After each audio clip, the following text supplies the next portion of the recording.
I'm Mark Hennick. This is So-Called Normal.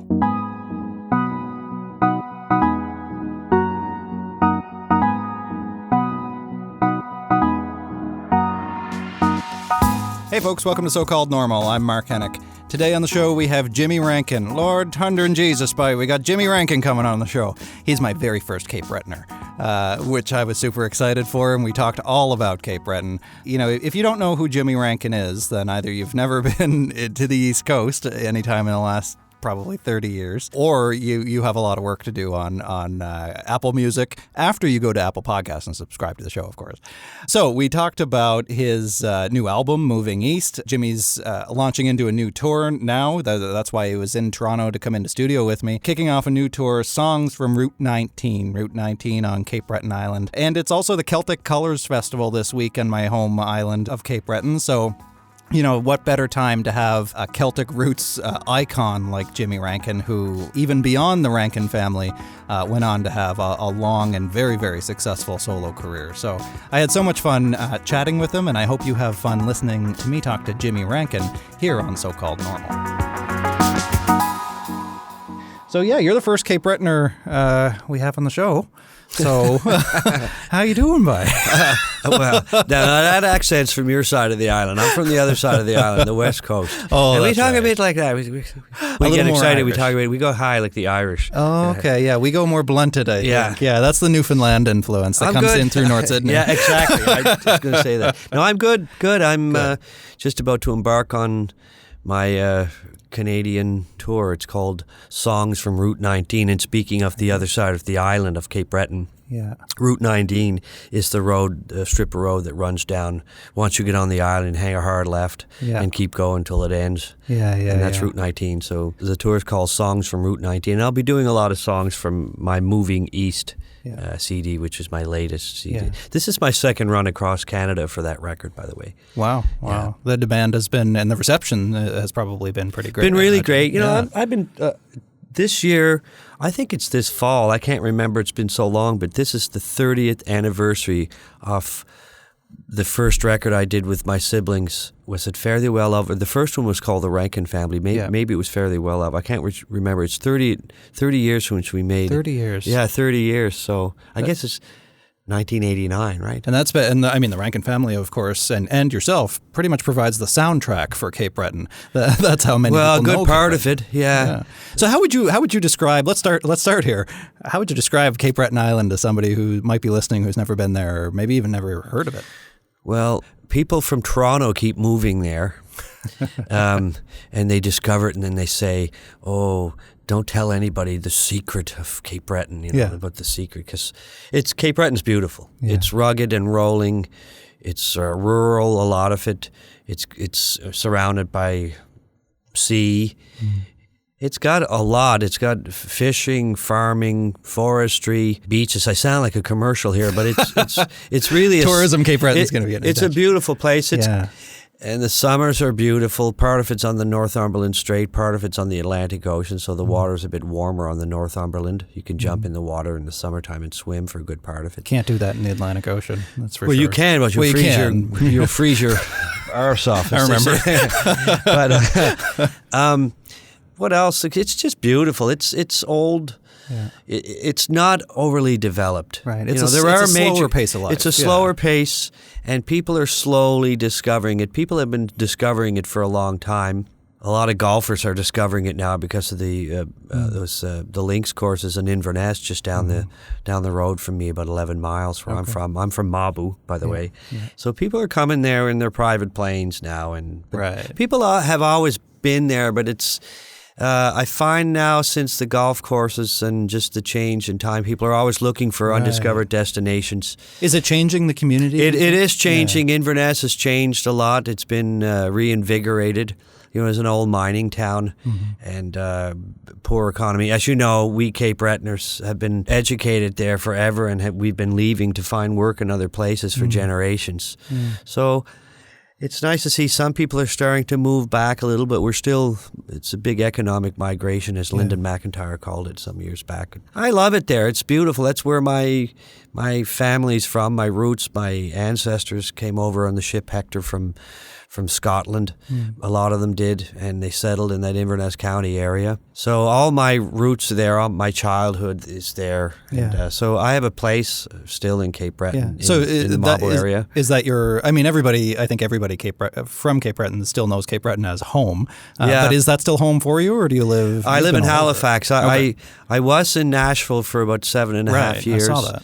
And speaking of the shirt here, does that say Nashville? Mercury Nashville, yeah. That's not intentional, but I just threw it on this morning. But I was there for 7.5 years, moved back about 2 years ago. Yeah. And my wife and family and I, we always lived in Halifax. I went to school there, art college, NASCAD in Halifax. But we moved back about 2 years ago. We bought a house. We just finished renovating it. And but I've always maintained a place in Cape Breton where I'm from. I have a nice, beautiful place, old farm on the ocean. Yeah. And it's a beautiful country.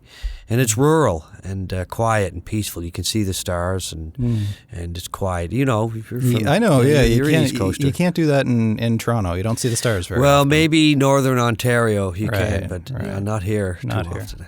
So, I mean, it seems like a bit of a misnomer to ask you how your cultural roots had influenced your music. I mean, in many ways, I think it went the other way around. Your music influenced the culture of Cape Breton. I mean, you are part of the fabric there. But did you notice a change when you went to Nashville for so long? Did it change your music, your approach, or were you pretty well grounded by then? No, I take in influences. I'm influenced by whatever I see when it comes out in some form, but I'm a pretty hardcore me. And but I'd been going to Nashville since the mid-'90s. I started making records there with my siblings. We made a few records there, and then I was going back and forth to write, and I made a couple of solo records there. Yeah. Not country records, there's every kind of music in Nashville. That's the great thing about Nashville. And your own career has been so diverse as well. Yeah, if you look at my history of album making, it's pretty kind of all over the map, but at the core of it is me, singer-songwriter. Right. But no, it didn't change me. I went there, I wanted to write with people. I thought maybe I'd start writing for other people and, maybe get off the road, do a publishing deal and all of that. And if anywhere it's going to happen, it's going to be there because it's a music mecca and people are coming there from all over the world. It's super competitive, but you have incredible talent there from everywhere. But I realized there, I wrote with people, I can do that, I can co-write, I can, spit out a melody as good as the next guy and a turn a phrase. But I realized there after a while, I got really busy. I started making records and started touring Canada like crazy. And I realized that I don't want to do that. I don't want to be stuck in a small room writing songs, fictitious love songs for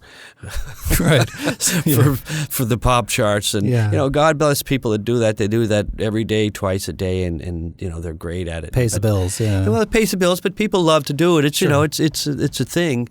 And people can make a lot of money at doing it, and they're great at it. But me, I realized that I like making records, and I like touring, and I like performing for people. I was brought up as an entertainer. So what is it? Yeah, what is it about the road, about Route 19, that is so attractive for you? I don't know. There's as you know, the people ask me this all the time when I do interviews across the country. And what is it about Atlantic Canada? It's such a musical place. And Cape Breton in particular. I read once that Cape Breton has more fiddlers per capita than anywhere else in the world. Well, Cape Breton is a fiddle culture. Yeah. And my ancestors came over from the Highlands of Scotland, a lot of them, and they brought with them their music, their fiddling, their language, their traditions. And the language took an awful beating. It's barely surviving, but it's making a bit of a comeback. But the fiddle survived, the fiddle and the dancing, and the storytelling survived. It's just part of the tradition there. And Cape Breton fiddle music has morphed into its own thing. And I'm not a Cape Breton fiddler. I realized a long time ago I had a brother who's a master fiddler and piano player, and I just figured I'd never be anything near that. He was just a natural, so I took up art. In any event, John Morris, yes. Yeah. In any event, this fiddling survived there, and it's evolved into its own entity, its own genre of music, and it's known worldwide. And there's composers there of traditional Cape Breton fiddle music, and there have been great composers there that wrote. Denard MacDonald, who was my neighbor in Mabu, was the uncle of John Allen Cameron. He wrote thousands. He was a genius composer. He wrote thousands and thousands of standard classic Cape Breton fiddle tunes that are played all over the world. So it's just there. It's part of it. And they thought it was dying in 1970 because there weren't a lot of young players. And a guy by the name of Ron McGuinness made a film called The Vanishing Cape Breton Fiddler, in which you'll see Dan R. MacDonald. It features Dan R. He's the central character or the central guy in the film. And my brother as a kid, he was maybe 8 or 10 or something. Oh, wow. And maybe a bit older. I can't remember, 1970. But he posed the question, that is this fiddle music dying? And he wanted to inspire people to bring it back.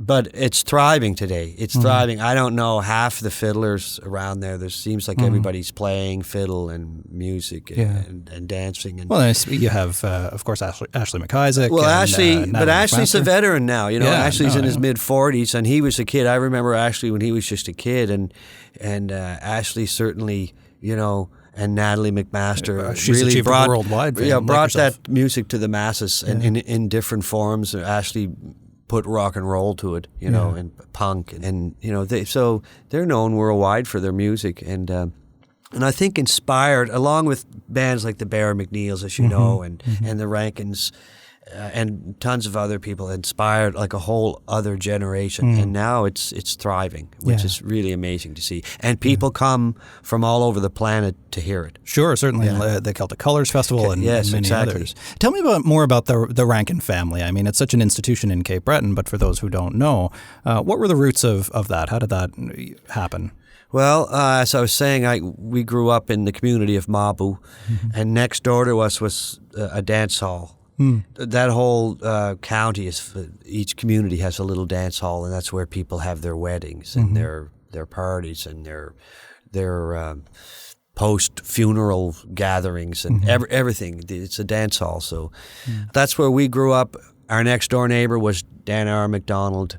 Across the road was Donald Angus Beaton, who was a great old-time fiddler. Who would have been the same era as Muddy Waters, similar era, whatever was in the stars at that time, all these great players. And they were very singular players. So we had all kinds of fiddle music around. My parents had people come in the house for parties and things, and we would entertain them. But I'm from a family of 12, so I had older siblings.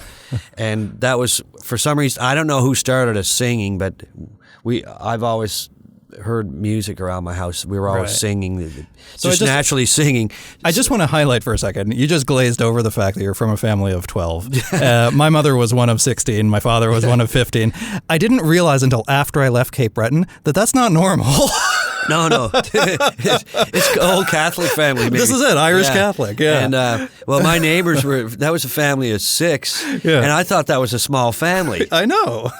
And, I have 2 kids now, and I think, I don't know how, I can't even imagine having 6 kids. But I think times were different, Sure. We certainly didn't. We walked to hockey practice, and we wore secondhand gear, and you didn't get a bicycle every birthday, that kind of thing. Yeah. So where were you in the line of 12? I was 5th youngest. Okay. So in any event, where did the Rankin family come from? Somewhere along the line, a band was formed of my older siblings, starting from the top, and there was 5 of them in the band or something, and they would entertain people at parties and gatherings and at the hall next door for dances. They called them pig and whistles in those days, and it was basically they were licensed dances. And they would play. My sister Raylene sang. Genevieve, they played various instruments, piano. John Morris played fiddle for the Celtic sets, and then they played they call round dance music, which was anything that would make people dance. Right. So the band started there, and then eventually older siblings went off to college. And I was out riding a bicycle one day, and my brother said, "You want to play drums tonight at the wedding?" And this is true. And I'd never played drums before. There was a drum kit, an old drum kit sitting around the living room. I think they had something in mind. And I don't know why they picked me. Literally in front of a jam-packed, smoky old dance hall, my brother showed me how to play drums. So I started playing drums for the Rankins, and I did that right up until we started making records. And a couple of years into that, I would play drums and then run up and sing a song. Yeah. And eventually we were able to hire a drummer, and went on to be just a front guy singing with my sisters, and that's sort of it in a nutshell. But we made a record in 1989, and I guess this is the 30th anniversary of it this year. It was independently made. We made another one within the year called Fare Thee Well, Love. Right. But those records, we went out with a car. My sister Raylene and I went out in a snowstorm. We had them on cassette tape and just went around to gas stations and started hawking them. And eventually, I don't know, we got them to radio stations. CBC picked it up, played it across the country. Radio stations, like college radio stations, went crazy over it, and the CBC played it like crazy. And then festivals started calling our house because we didn't have an agent or anything. Right. And what we did, if you ever see an original cassette, it's got my mother's telephone number on it and her address in Mabo. So I remember being at my mom's place, and there was an old phone on the wall. It was like back in the day when people had one phone and it was connected Rotary, to the wall. Was it? It was one, the one you spin. And I answered the phone. It was the Winnipeg Folk Festival, wondering if this was the Rankin family's house, and because there are all kinds of Rankins in that. Sure. So they just went through the directory and found the. So anyway, so it was like that. It was very organic, and it snowballed, and we set up an office in Halifax and started selling cassettes like crazy. Because Sam the Record Man was across the street from our office on Barrington Street. So I would go over, whoever was around, with a borrowed pickup truck and pick up like one of those pallets full of cassette tapes, like thousands, and then whacking them over to Sam's.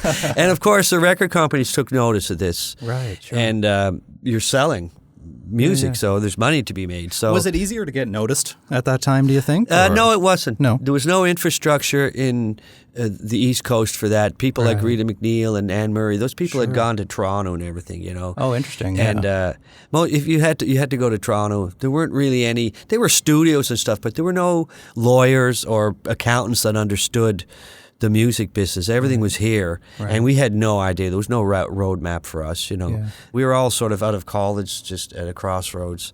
Anyway, EMI took notice. Polygram did, Bob Ansell, and then Dean Cameron at EMI, and then several other. There was like a bidding war for the Rankins, and companies started coming to the East Coast Music Awards, and of which you've won all of them. A lot of them, with the Rankins and the solo. But in any event, we signed with EMI, and they took those two recordings we did independently, and the second one they released some singles to radio, and the second single they released was called Fare Thee Well, Love, and that went to number one on adult contemporary radio in Canada for 3 weeks. And it was the first Canadian single to do that in many years. There was something happening with Canadian music at that time. There was a wave or something, but we happened to be in the right place. But we had something very unique and different and good. Things, we went from playing little 400 seaters to arenas and Massey halls, multiple nights, and then touring around the world and all.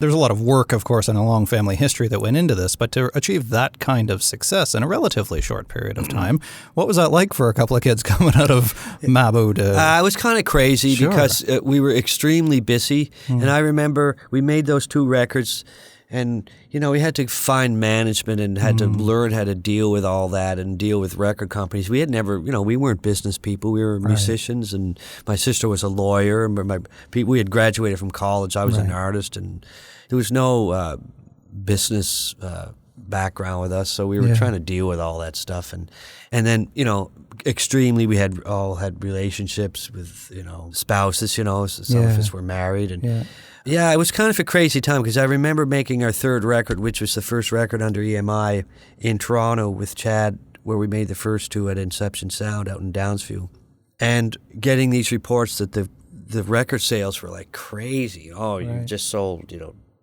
150,000 copies or 200,000, and the single was going like to number one. It was top 10, and then the video is this, and then next you have a number one single.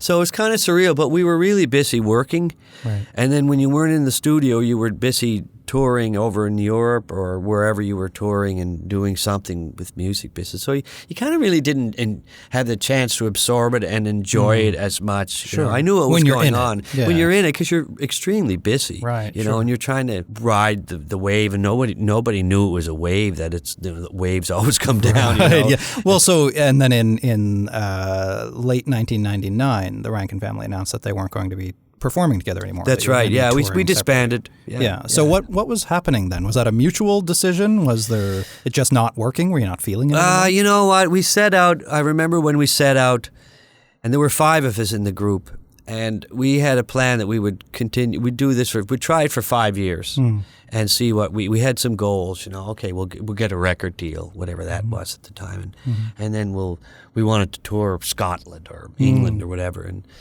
So we accomplished all those things and got increasingly difficult because the industry was changing. We were changing as people. We were growing up. We'd grown up playing music together. It was really hard to make decisions together, you know, at the end of it. And some of us wanted to do this and then I wanted to do that. And, you know, it was just growing pains. And I don't think we ever resolved it, you know. And we had accomplished what we set out to do far beyond. We sold, you know, 1.5 million clothes. I don't know, million something, 0.6 records. I don't remember. But and multi-platinum records and all that and gold records. And we really accomplished a lot. It was far beyond what we set out to do. And I think we just ran out of gas, you know. And it was like, I wanted to keep going, but... other family members didn't. You know, they had everybody was tired, and people had lives. They had kids, and it was really hard to be. You know, we still got along, but it was not. You know, it's hard to be in a band for one thing, and then be in a band with your siblings. You know, and because everything's personal. Right. You know, it's ultra personal. It's hard to say it's just business, as it so often is. It's in the hard to music separate industry, business from personal, especially, you know. And the music industry had changed. Right. And, I saw it changing. People were saying it was changing. The record companies, some of the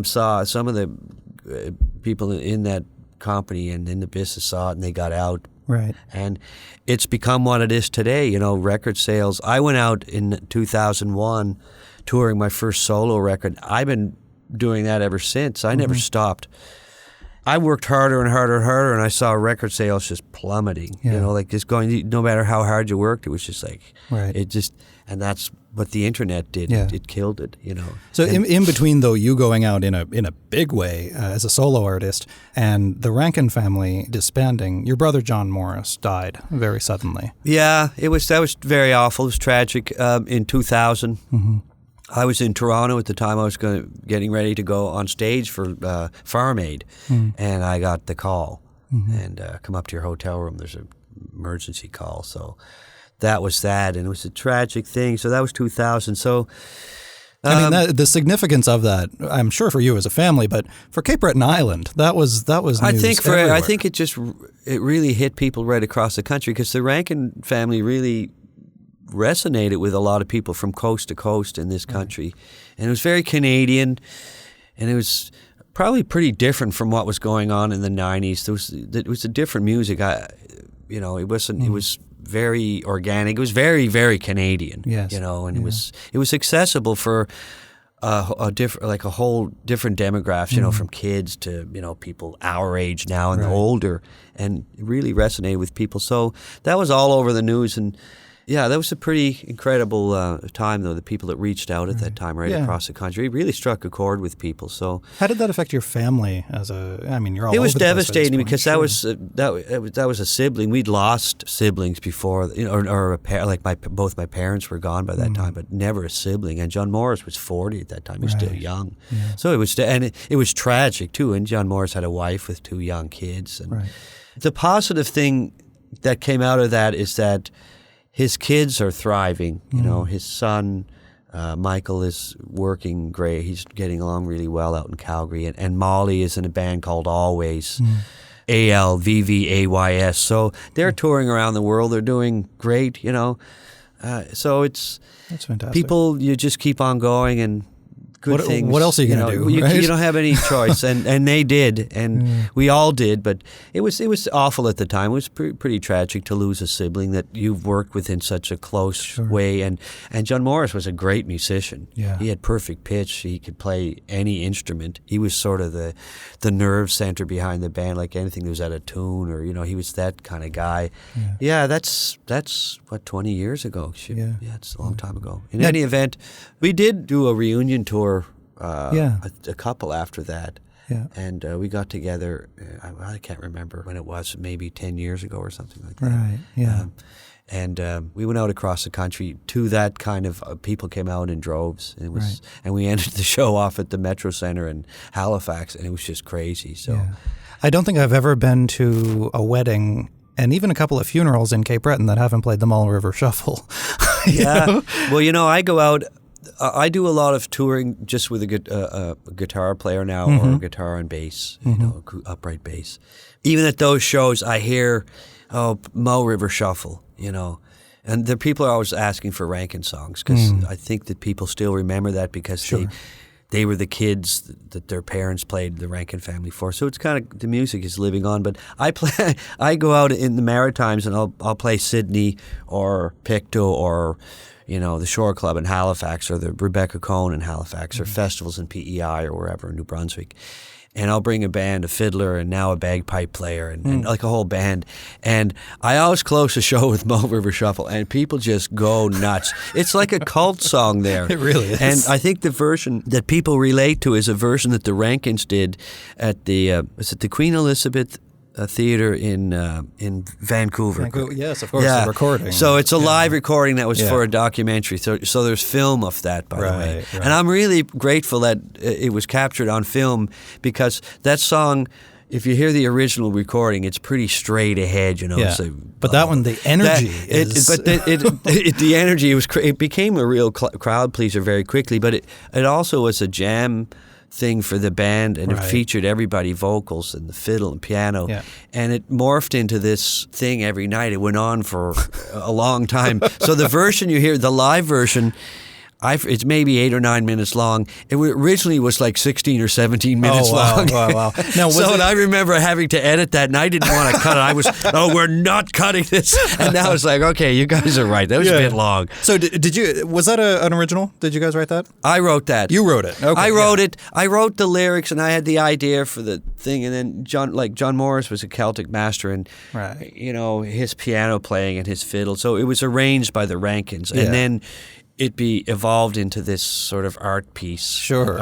Over where did the monologue at the beginning, the story, come from? Where in your mind? Actually, I started doing that with the Rankins. I think the first time we did it was maybe, I don't know if I did it well with the monologue, but I think it may have been John Morris said, now you need a little monologue to introduce this. So because I almost feel like that really amplifies. I think, and on the way to the gig, my wife and I wrote that. Yeah. On the way to the first time we performed it or something, and it was somewhere in Nova Scotia. Yeah. And it was before it was recorded, because we used to do some of those songs live. Yeah. So, but where it comes from, Mull River is where my mom grew up. And I used to go there. That was my summer vacation, 7 miles away. We didn't go to Florida. We didn't go to California. We went to Mull River. You walked down the Mull River. We didn't walk, but I have walked it, and I've biked it. But that's where my grandmother lived and her siblings, and it's a beautiful old farm. It was just history. I used to sit around the kitchen. They had kerosene lamps before electricity, and they were the kind of people, they were from another old world that people can't even relate to now. And I thought everybody's grandparents were like this, but they refused to accept change. So they had a radio and the newspaper and kerosene lanterns and all that, and they would sit around and talk about things 50 years ago that happened, or 50 or 75 years ago, and all of that, and it was history. And I grew up absorbing that, and we'd walk over to see their neighbors on a neighboring farm and have tea and toast or cheese or whatever. And it was discourse and change of stories and history and all that. And it's something you don't see a hell of a lot today with these computers that everybody's carrying around.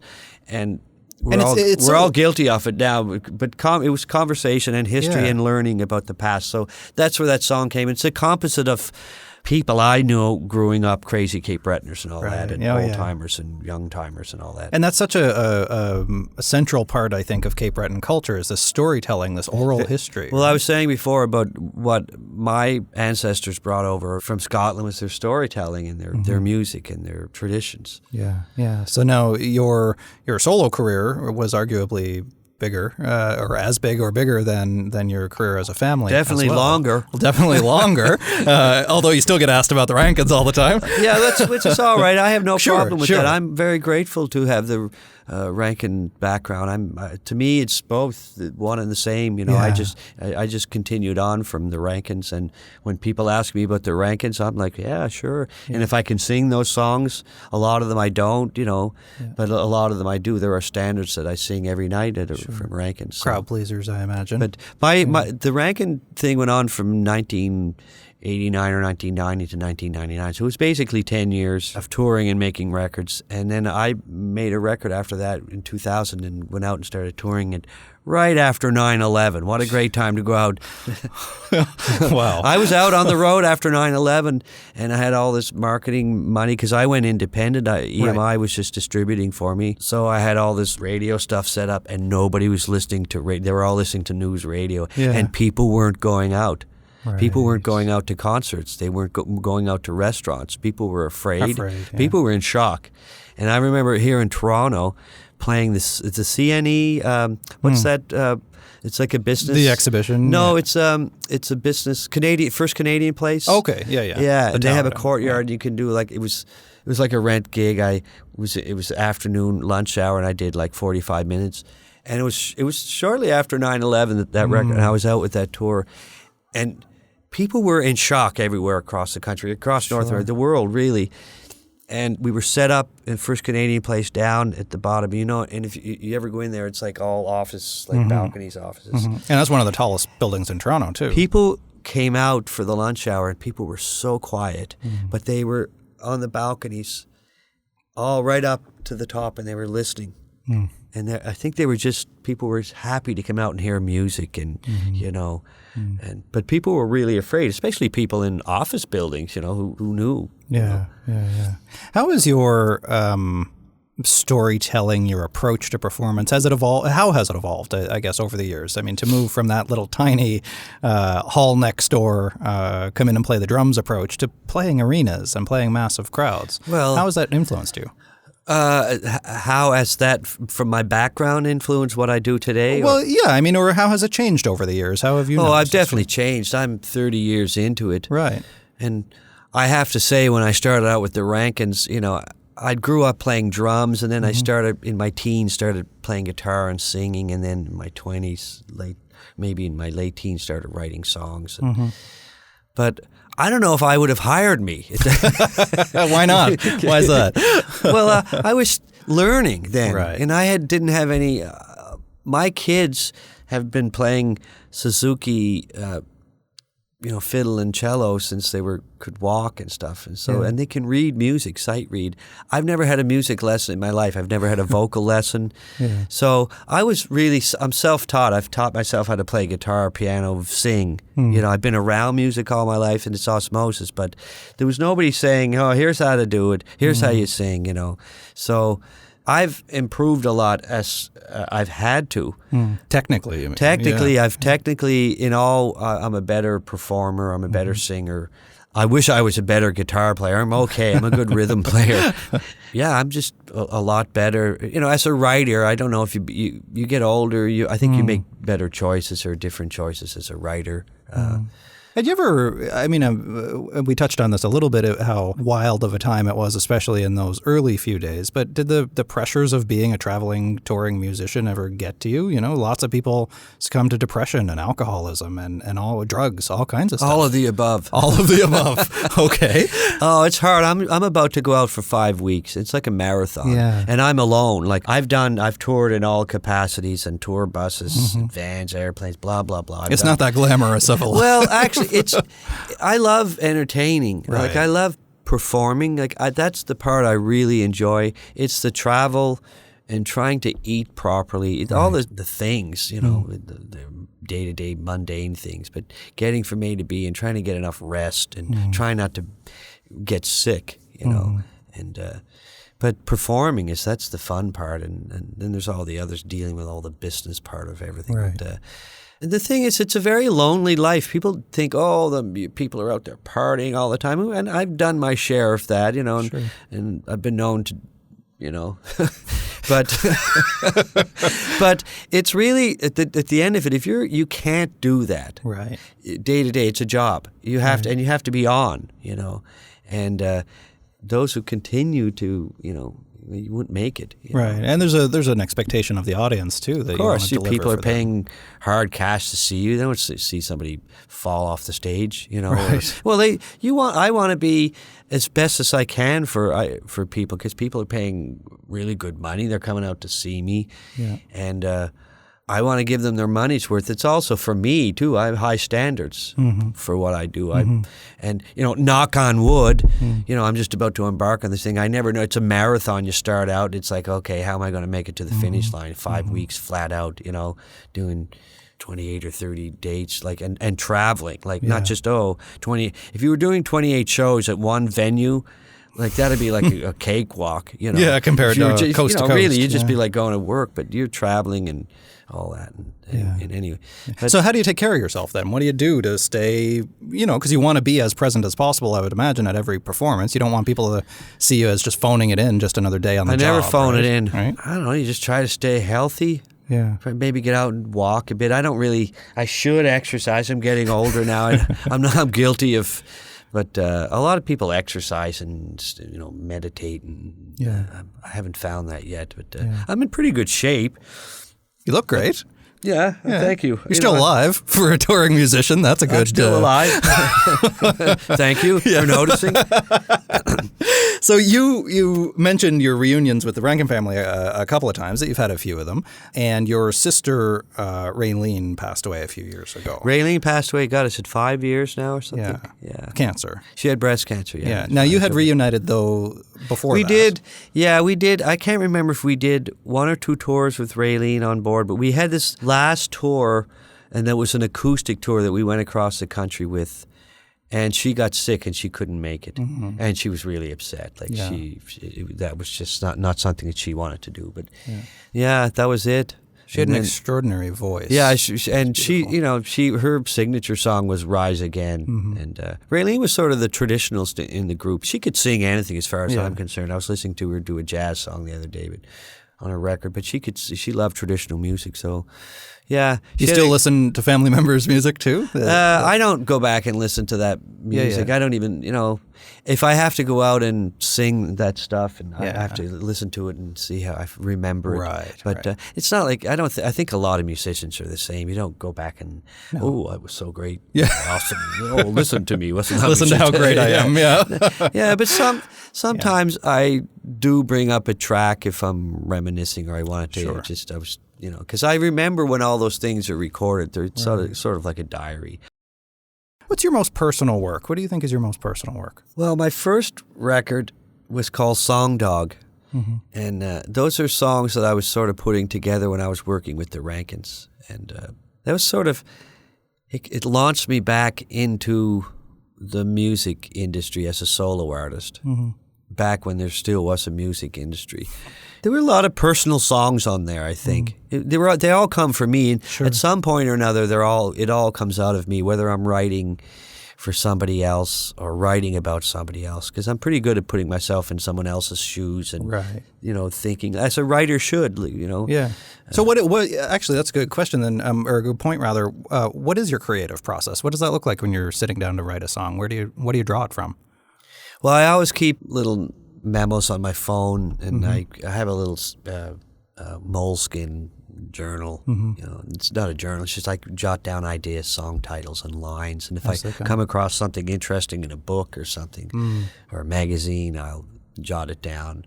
And I just kind of constantly thinking, constantly thinking about it. Sometimes you don't write for a long time. Some people are writing every day, and I used to be that way.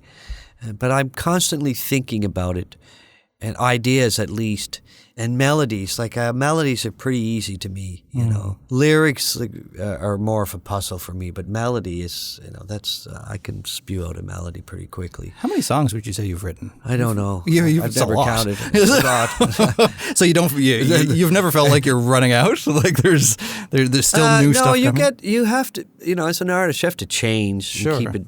So when I moved back to Nova Scotia 2 years ago, I started making these records which were sort of country inspired. They were sort of singer-songwriter country. And I don't like twangy pop, generic country. And these are, I thought, really good country records, especially the last one was very straight ahead. It was pop country. And I think all really good songs. And then when I moved home, I was thinking, well, I was coming back to my roots, back to Nova Scotia, back to Canada, and I really was glad to be home back in Canada. And I really missed, as you get older, you sort of, I don't know what your experience is, but for me, I love going home to where I'm from and seeing the people that I know, that I grew up with, and whoever's left there, and that's your roots, that's your stomping ground. So I remember very distinctly not being able to possibly wait getting out of there when I was young. We all did, Right. It was the same because there's not a lot there. You're trained to leave. Right. But as I get older, it's almost this yearning. It's a yearning. It's a magnet because you want to go back. And we're lucky to have that because a lot of people don't have that, a place where they can go back to when they're older and people still remember them and they have a connection, Right. I don't want to die in some hotel room or some apartment in Toronto or Scarborough or Nashville. Nashville. Cliche. No. Well, seriously. But I can go home where people know me, and then let them bury me or scatter my ashes. But I'm not sure if that's a good thing or bad. I want to go home so they can bury me. I don't know. What the hell was the question? I digress. I don't even know. There was something about coming home. Yeah. Well, so this is it. So you've been coming home, I guess. And so that my album, I wanted to get back to that, and I was thinking about the music that inspired me, the things that inspired me growing up. So I went back into old songs I'd written for the Rankins back in those days that they never recorded. There's only so many songs you could put on a record. Right. And stories and about people that I knew growing up and things like that and roots instruments, like acoustic instruments. And I was thinking about that when I wanted to make this record. I really had a burning desire to make this record. And I had a lot of ideas and I was really looking for somebody that I could work with, like a producer in that part of the world, because I'd never made a record in Nova Scotia. Really? And not a full length. No, I recorded there a little bit. Yeah. But I wanted to find somebody who had good pop sensibilities, but also understood songwriting and traditional, like folk music and that. Yeah. And I was racking my brain. There were a lot of really great people there, but I just wasn't thinking couldn't pinpoint the right person for this project. And then I was, ironically, pulling out of my lane in Cape Breton one beautiful fall afternoon, and the CBC radio was on, and on comes a Joel Plaskett song, and I was like, bingo, light bulb went off, and I was like, he's got a studio in Dartmouth, it's perfect. And I hear good things about the studio, and I know Joel a little bit, not that well at the time. So I called him up immediately and I said, I want to make a record. Are you interested? Do you have any time? And he was like, sure. And he looked at his schedule. And so I wasn't sure if he'd get it because I had these songs about, the Raleigh salesman, the Raleigh product salesman called the Raleigh Man. It was about this salesman who used to sell old Raleigh products, drive around in a truck around Cape Breton. Yeah. And things like that were sort of very kind of old world and very rural and folky, and so. But he got everything. He got the songs like that. He understood, or was more. He was enthusiastic about them more so than other songs. I was like, oh wow, okay, we're on the right. This is going to be good. So, so we started making this record, and he was at the time we were renting when we moved back to Halifax. We were staying across the water in Halifax, and he has a studio in Dartmouth, literally across the bridge. So it was beautiful. I'd get up in the morning, drive the kids to school, and then go to cross the bridge and work with Joel in the studio till 5 or 6, or maybe sometimes earlier, maybe later. For, I don't know, the record went very quickly, and it was fun, and we got all these who we get on this tune? Well, let's bring in Ashley McIsaac. I wanted to have Ashley play some old traditional Cape Breton fiddle music, lo-fi style. And let's get J.P. Cormier. Let's get whoever, and there's a piper just up the street. And it was like that. And people were so enthusiastic, and it was all these brilliant East Coast musicians on that record. And it's just organic. A lot of it's live off the floor in a room, just, with mics set up and take one, okay, it's done. Let's do another one just to have in the bank. Yeah. And there was a lot of that. And it was just a lot of fun making it. It was one of the most, I've made a lot of records. They're all fun. But that one was, it was like easy making. It was just very organic. And it turned into this East Coast folk rock record. Right. So who do you make your music for now? Who do you write? I decided that when I returned from Nashville that I'm going to make records for me. Right. And I'm, with my audience in mind, but I want to make records. I'm not going to start cater to radio or anything anymore. Right. To hell with that. I'm done with that. It's well, especially since the music industry has changed so It's much. changed, and, the end of it, I started out being played on college radio and CBC, and then pop radio, and then country radio, but there's this thing in Canada about radio where they only have, so much space for Canadian artists. It's always been the same. It's like, Jesus Christ, get over it. We're as good as anybody in the world. You don't have to play everybody else before you play us. We have fantastic music in this country. Why do we have to rely on CanCon? Yeah. So that's the way it is with country radio. It's like they play 3 or 4 Canadian artists, and it's like try 5 for that position. And at the end of it, I had put out this great country record. I thought it was great. I made it with Bill Bell from Toronto here, and a terrific country pop record. He's a talented producer. And he was going around to radio. They'd play me out west. Programmers picked me up. My own backyard in Nova Scotia. I had a fight with the programmer out of Halifax. He's based in Berwick. Saying, why can't you play this record? Well, you had your turn. What the hell's that supposed to mean? Yeah. I had my turn. Well, there are other people, younger audience. Well, yeah, they're young artists. Well, why can't you play both of us? And to hell with Tim McGraw for this month. Yeah, really. Yeah, one of the biggest names in Canadian music. I think creating new content is exciting. Well, but it's just hard to find a slot. It's more competitive, and it's like. I try to tell them, listen, who cares if those guys come in to visit your radio station? They want to play Summerside PEI now because everybody's out there playing. They want our money. Yeah. In fact, they're taking our money because there's more competition out there now because nobody's selling records. They're not making money. Used to be you could sell records and stay home for a while. Right. But now you have to tour. Yeah. And they want to play in Red Deer and they want to play in Summerside, these guys. Yeah. And they want to go to your radio station to talk to you. So you don't have to kiss their ass. Yeah. Now, has that been a rebalancing? I mean, with it all started, I think, with Napster and LimeWire and lifting music, and now has evolved into the Apple Music. You have a whole catalog of the Rankin family and Jimmy Rankin and streaming. Streaming doesn't pay anything. Exactly. So has that shifted though people toward live performances, or has it rebalanced, or is it just now?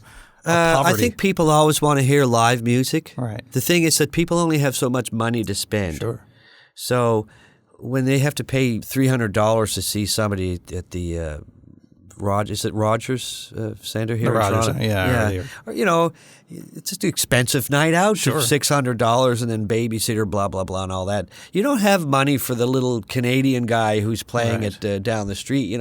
There's only people only have so much disposable income. Right. And you don't just pick up a record and put it on in your living room with a drink anymore. It's just... Yeah. But the live music, people will always want to hear live music, I think. Yeah. You can't beat it. I don't care about virtual reality, whatever the future is. But I've noticed in Halifax when I was going to college there was live music every night of the week at the different venues. You could go out and hear cover bands or original music. And it's really somewhere along the lines just, bands could go across the country, rock bands, and make money at places like these cabarets and things. And now that's just whatever happened to the music industry. I don't know, recorded music, DJs or whatever, but I think maybe that's kind of slowly coming back. Maybe college students would support it, but maybe they want to hear college music or live music more. Yeah. I don't know. I'm not out there in the street anymore. Well, I mean, you're about to be, in a sense. You're about to kick off. That's not the street. That's the road. That's the road. That's very different. Yeah, but you're about to kick off a mini city tour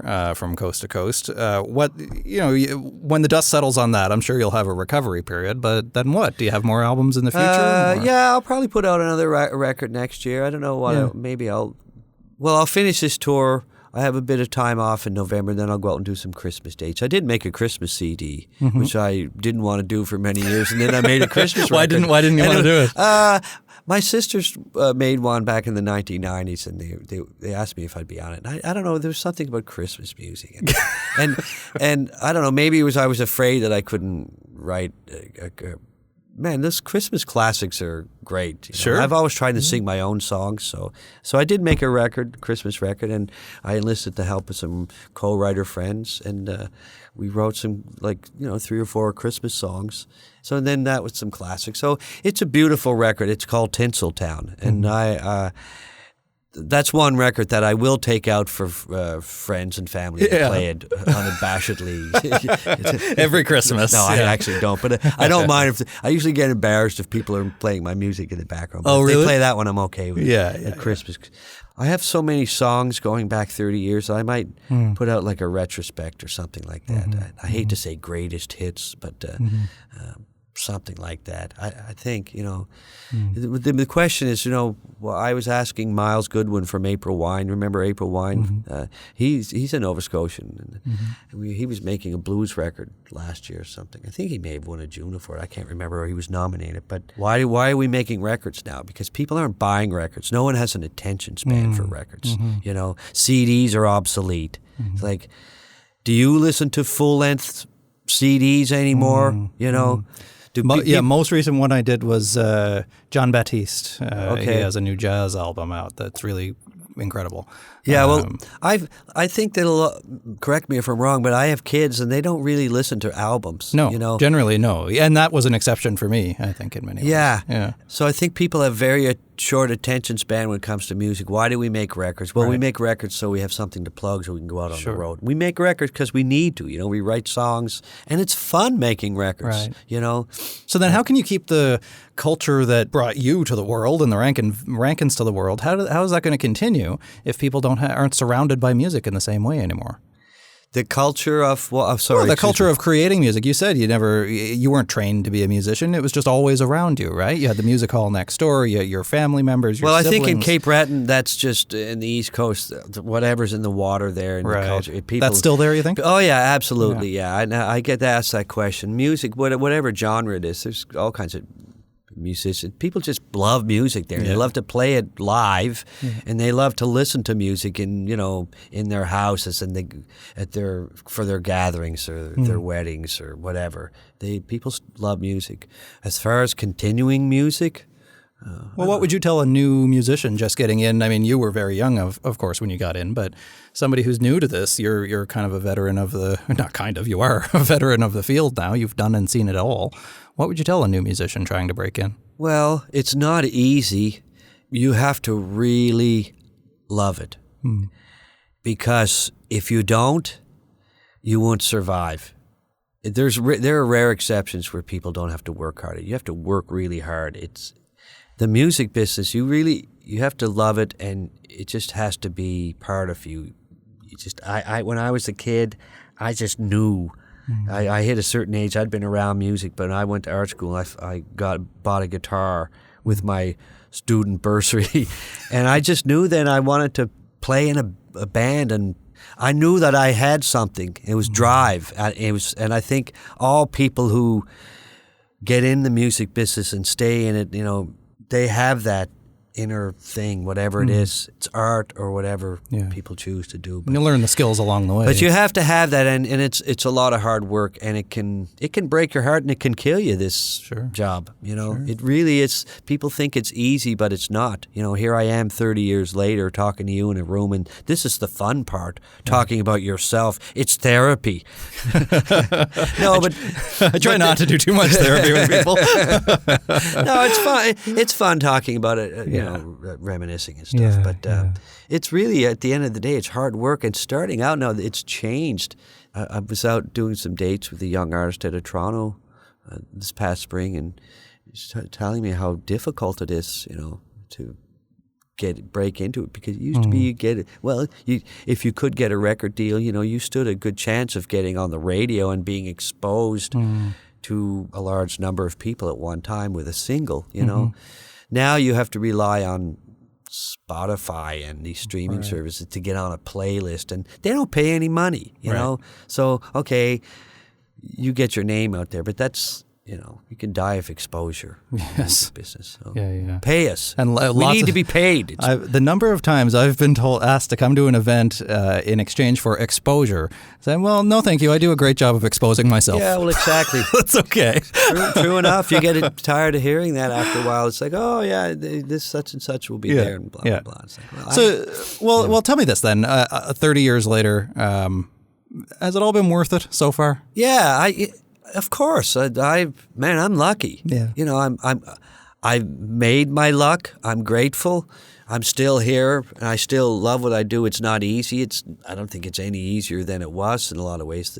As we're talking about, the business has changed a lot. But I have an audience out there. People come out and see my shows. I have to stay in touch with them, or they'll forget about me. Right. But that's part of it. You have to do social media and all those things, which I'm not from that generation, so it's a learning thing for me. But it sounds like you still love it. I still love music. I was born an artist. That's all I can say. And I went to art school. I thought I'd be a visual artist. I'm a visual thinker, and I ended up, I was around music all my life, and I ended up playing music and making a living doing it. And I'm still here, and I still love it. I do. It's like I said, it's not easy, but I still love it. Well, I'm grateful that you still love it, and I don't think it's a stretch to speak on behalf of all Cape Bretoners to be grateful to what you've contributed to our identity in many respects. Well, thank you very much. That's I know that there are a lot of us out there that contributed to it, but if I had some small part in it, I'm thankful that somebody's thankful. Jimmy Rankin, thanks so much. Thanks.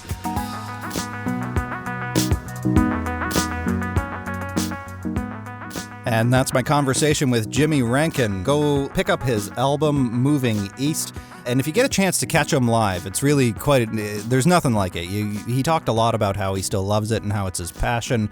But Celtic music, roots, traditional music, Cape Breton music, I challenge you, even if you just go onto YouTube or somewhere else right now, you look up that video that Jimmy mentioned for Mull River Shuffle in Vancouver or any other version of it, and I dare you to try and not tap your foot. That's how you know if you have Cape Breton genetics, I think, is when you tap your foot when you hear Jimmy Rankin and the Rankin Family, or anything like it. So check out some of his dates. The Songs from Route 19 tour and the Moving East album is out now.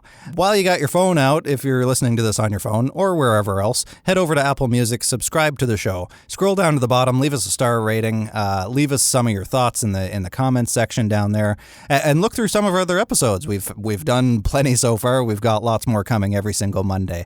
And when you subscribe, that's how you get that notification. You'll also be able to find out when new episodes are coming and who's going to be on them if you follow me on social media, at Mark Hennick, that's at MarkHenick, on Twitter, Facebook, Instagram, LinkedIn, YouTube, everywhere else. So I'm not hard to find. Google it or look me up on any social platform, and you'll get to learn more about the show. You can also look on my website, too, markhennick.com. That's MarkHenick.com. I'd like to thank everybody at E1, Kimberly and Adrian, and everybody else who makes this show possible. My wonderful editor, Dave. I'm not very good at a lot of things, so they make up for a lot of deficiencies in me. So I'm very grateful to them for that, for bringing you this show every single week. So I will talk to you next Monday on So-Called Normal. I'm Mark Hennick.